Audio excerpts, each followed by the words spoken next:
आरोग्यासाठी दररोज योगा प्राणायाम किंवा वॉकिंग करतात त्या हात करू शकतात. त्या दोन मॅडमचं होतं स्माईल केला दोघींना आपण नक्कीच ते दोघींना करतो थोड्यासाठी. म्हणजे हे काय अंगठा 1 2 3 असे 10 ते 15 वेळा प्रेस करायचे सगळ्यांनी. त्या लोकांना राग पण येतो, चिडचिड होते, इरिटेट होणं होतं जास्त.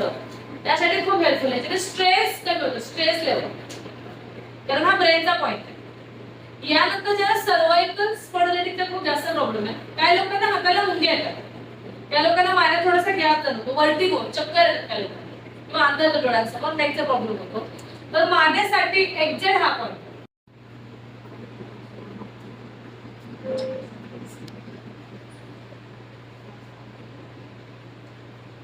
ठीक आहे, स्टार्ट. चष्मा काढून करा आणि अनवरती खाली लेखायच्या. डोळ्यावर फक्त दाब नाही द्यायचं, डोळा लावलं ठेवायचं. 1 2 3. सगळ्यात पहिले बोट डोळ्यांवर, दुसरं नाकावर, तिसरं माउथ, मग अनवरती. Yes yes yes.